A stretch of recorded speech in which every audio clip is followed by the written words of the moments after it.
Now, let's discuss how can nuclear weapon possessing countries join the treaty. The main challenge of the TPNW include how to engage nuclear weapon states. In fact, the treaty also opened the door for nuclear weapon states to join. There are two options for nuclear weapon states to join the treaty. First one, disarm and join. Nuclear weapon states can join after eliminating their nuclear weapons. A state that had nuclear weapons on July 7, 2017, could choose to eliminate its nuclear weapons before joining the treaty. In this case, such states have to cooperate with the competent international authority designated by the parties to verify the irreversible elimination of that state's nuclear weapons program. Second, join then disarm. Nuclear weapon states can join the treaty while holding nuclear weapons. A state that had nuclear weapons on July 7, 2017, could also choose to become a party to the treaty prior to eliminating its nuclear weapons. Such countries must immediately remove nuclear weapons from operational status and destroy them as soon as possible, but not later than a deadline to be determined by the parties at their first meeting. Other major criticisms are safeguards issues. The treaty does not mention the International Atomic Energy Agency's additional protocols, which is a strong safeguards system. The treaty is also criticized because opponents believe that this treaty deepened and widened the division between nuclear weapon states and non-nuclear weapon states over nuclear disarmament approaches. However, I think it is fair to say that the division already existed even before the ban treaty negotiation. Rather, this ban treaty movement revealed such division.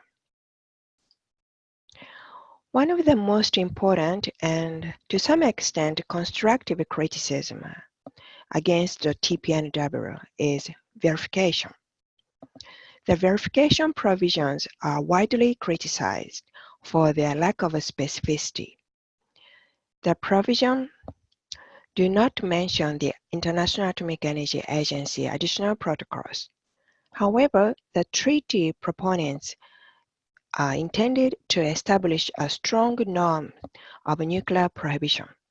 Therefore, they intended to negotiate the details on verifiable elimination of nuclear weapons later, once nuclear weapon states have joined the treaty.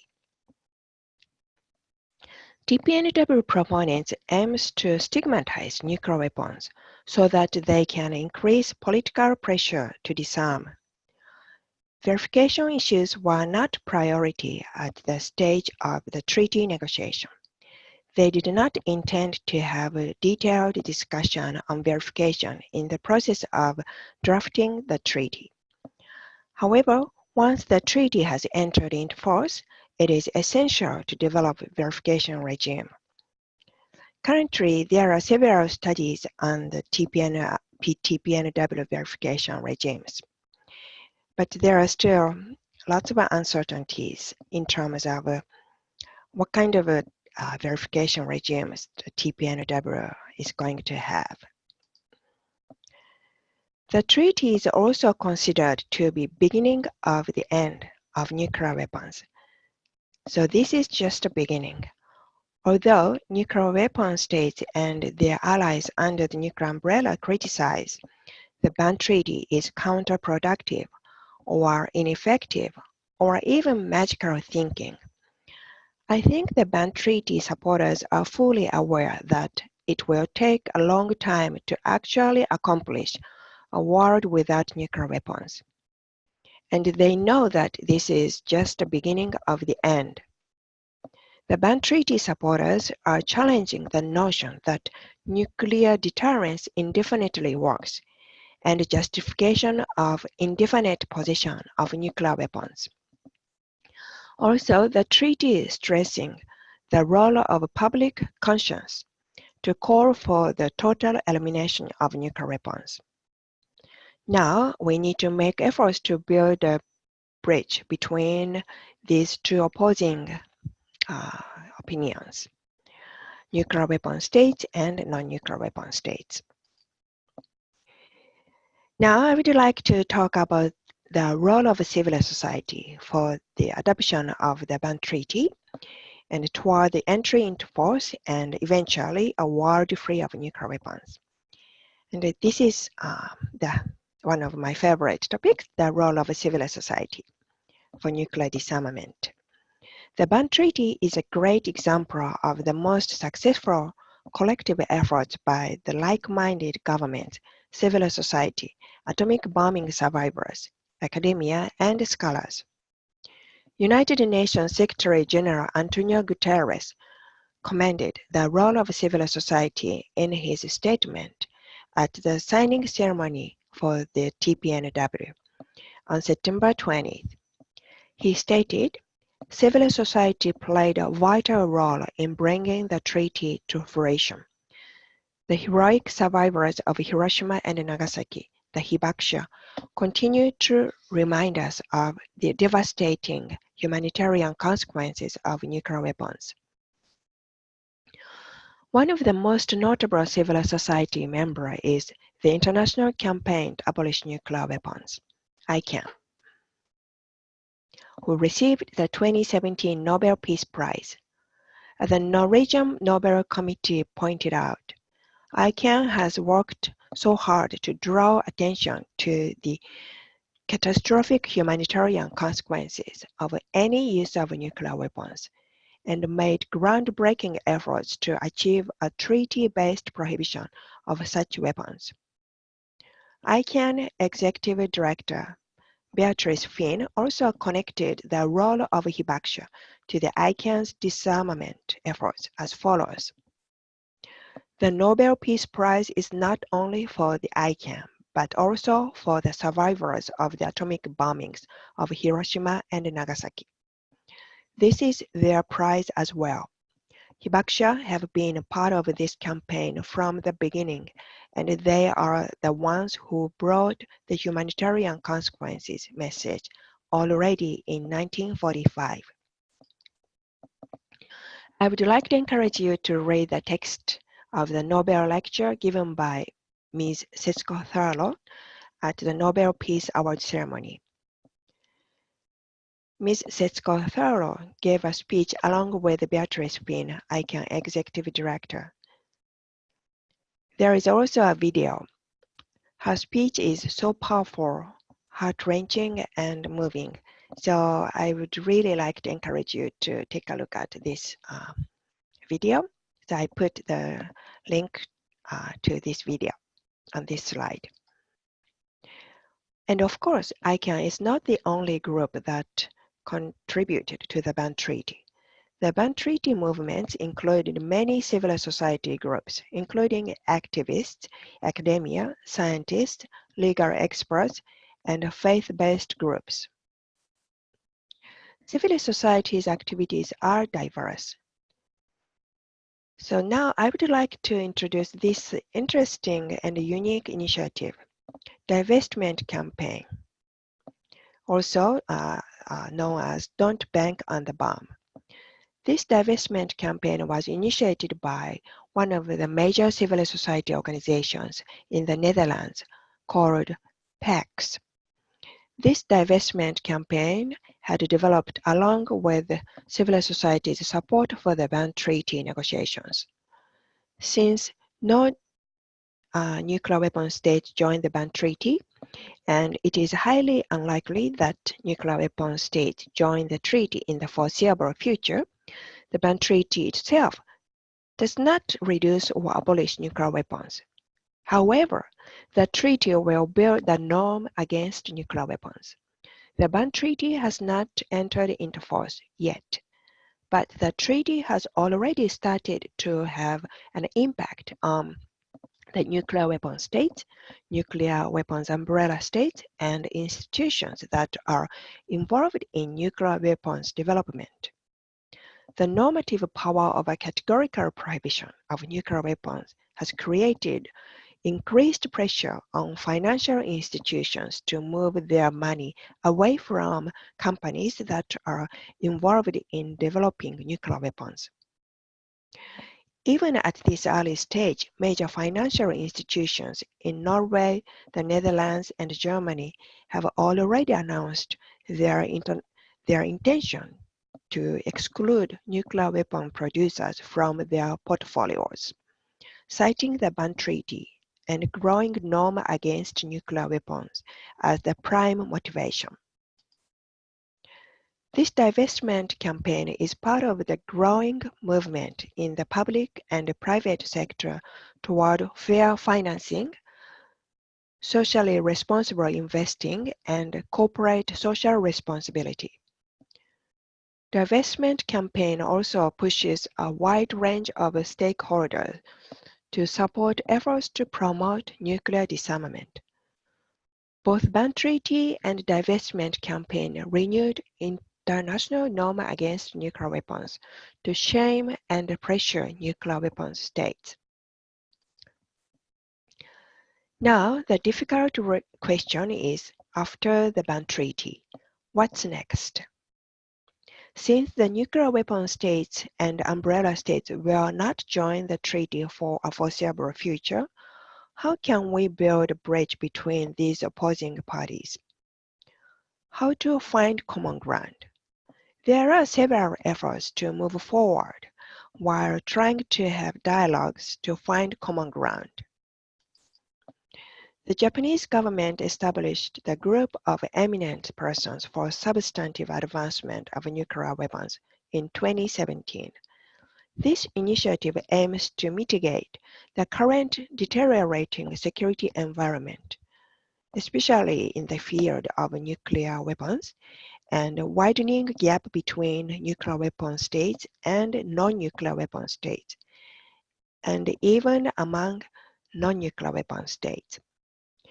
Since November 2017, there have been 5 meetings, and the group submitted recommendations on building bridges to effective nuclear disarmament for the 2020 NPT review process. The United States also launched the initiative titled Creating an Environment for Nuclear Disarmament. Originally, this initiative was called Creating Conditions for Nuclear Disarmament. Dr. Christopher Ford, the United States Assistant Secretary of State, leads this initiative. This movement aims to help the international community find a path forward by setting in motion a Creating an Environment Working Group process. The United States considers this movement path-breaking new initiative to bring countries together in a constructive dialogue to explore how it might be possible to ameliorate conditions in the global security environment. There are, of course, some criticism against this initiative. Many ban treaty supporters think that this initiative by the United States is conservative and unimaginative because this highlights the barriers to nuclear disarmament. But disarmament itself can contribute to improving international security. So security and disarmament progress can be improved concurrently. Also, given the recent U.S. disengagement in international security and multilateral diplomacy after Trump administration came to the office, the United States may not be in the best position to promote multilateral initiative at this point.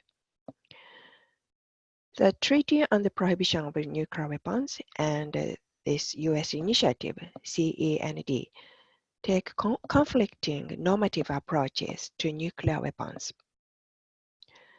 In TPNW, nuclear weapons are immoral weapons against international humanitarian law, and the position has no justification. And in creating an environment for nuclear disarmament initiative by the United States, nuclear weapons are necessary and appropriate tools of deterrence as long as certain geopolitical conditions exist. I would also like to introduce the Swedish initiative titled Stepping Stones Approach. Stepping Stones approach could include to reduce the salience of nuclear weapons, to reduce habits of cooperation in the international community, to reduce nuclear risks, to take steps to enhance transparency on arsenal size, control fissile materials, and nuclear technology. The government of Sweden hosted the Stockholm Ministerial Meeting on Nuclear Disarmament and NPT, and issued the Ministerial Declaration. The countries that joined this meeting include Argentina, Canada, Finland, Ethiopia, Germany, Indonesia, Japan, Jordan, Kazakhstan, the Netherlands, Norway, New Zealand, Republic of Korea, Spain, Sweden, and Switzerland. So as we have studied, there is a huge gap between nuclear weapon states and non-nuclear weapon states, and it is obvious to find a common ground. But there are efforts to build a bridge between these two opposing parties. And I really believe that it is important to continue to make such efforts and continue to make such efforts to have more dialogues. So now I would also like to mention this very important document issued by the United Nations. United Nations Secretary General Antonio Guterres issued this ambitious agenda, Securing Our Common Future, an agenda for disarmament. He emphasized the importance of dialogue to mitigate the current deteriorating security environment. He also emphasized the importance of education. More education and training opportunities should be established in order to empower young people to be a force for change and disarmament. So this agenda emphasized the importance of youth. And actually, this agenda inspired me to select this year's new CIF topic, the role of youth as change agents.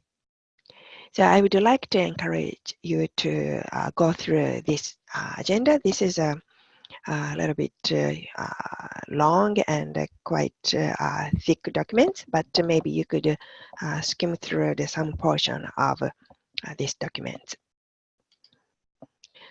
So to accomplish the goal of peace and security for a world free of nuclear weapons, we must make enormous efforts, and this requires a long-term perspective.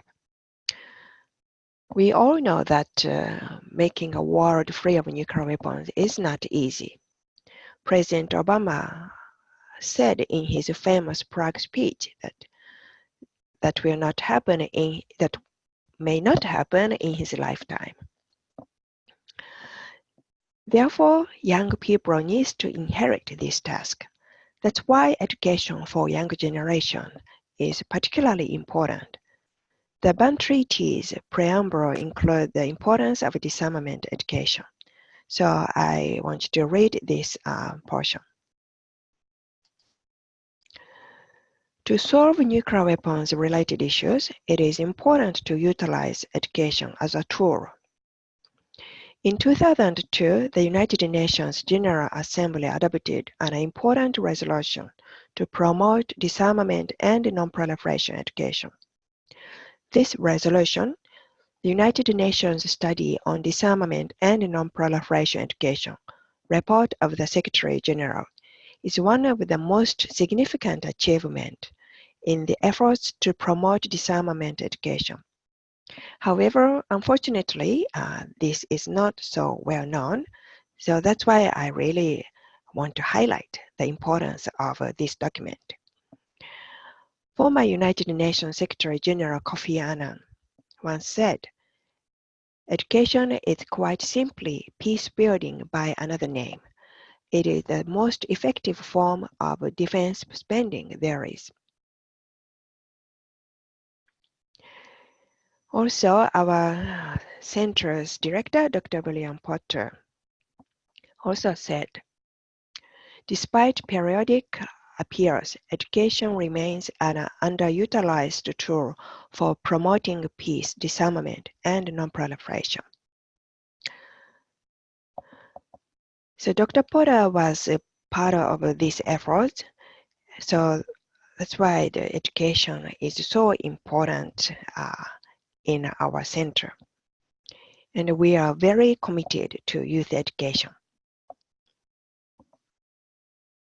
And this resolution was adopted in 2002. So this is almost 17 years ago. However, the situation regarding the disarmament and the non-proliferation education has not improved very much. Of course, there have been efforts made by the governments, international organizations, civil society, but we need to make more efforts to promote disarmament and non-proliferation education, and that's why we are working on this important project, the Critical Issues Forum. So I would like to end with some food for thought to make progress nuclear disarmament. Nuclear disarmament is a very challenging task, and there is no easy answer. And we need to utilize many different approaches, including political, diplomatic, economic, and of course, educational approaches. And there is no silver bullet. So that's why I would like to present this food for thoughts, and rather than just suggesting some policy recommendation, because I really want to come up with your own like creative idea on how to make a progress toward a world free of nuclear weapons. But I just want to briefly mention some food for thought. So first, norm building is important, of course. Norm against nuclear weapons is very important. And the ethical approach is also important. However, such approach alone will not convince nuclear weapon states to disarm. Concrete steps, the concrete efforts to reduce existing nuclear danger is essential. And concrete steps and concrete efforts to reduce the role of nuclear weapons is also important. And the non-proliferation aspect should not be ignored when the ban treaty is getting momentum. Disarmament and non-proliferation are two sides of the same coin. Both ban treaty and the nuclear non-proliferation treaty should work hand in hand. The ban treaty opponents often think the ban treaty undermined the NPT. But I would say this is not the case, because under the NPT Article 6, the countries, all the state parties have obligation to work for nuclear disarmament. And the ban treaty is the treaty to emphasize the importance of nuclear disarmament, and the nuclear weapons ban treaty comprehensively prohibits nuclear weapons. Again, chemical weapons and biological weapons are already prohibited under the international law. The nuclear weapons are the most devastating weapons the human beings invented. but under the NPT, it is not completely prohibited. But of course, there are many different perspectives when we discuss nuclear disarmament. Therefore, we need to build a bridge between nuclear weapon states and non-nuclear weapon states, between two opposing views. It is important to continue efforts to have a dialogue. The role of youth is very important. Youth has become a keyword across many fields at the United Nations, especially in the field of disarmament and non-proliferation, mainstreaming youth participation. And education is the key to accomplish the goal of peace and security of a world free of nuclear weapons. So it is important to have both short-term and long-term goals. Younger generations need to inherit the task of nuclear-free world. In that process, the humanitarian initiative should remain the centerpiece of disarmament discourse. So I would like to highlight again the importance of learning from atomic bombing survivors, Hibakusha, for the future generations. It is so important to remember and learn what nuclear weapons can do to human beings. So the task for a world free of nuclear weapons is for youth to inherit. So I would like you to encourage to come up with your own solutions to make progress toward a world free of nuclear weapons. So thank you so much. And if you have any questions, please feel free to email me. Thank you so much for listening, watching this video. Thank you. Bye-bye.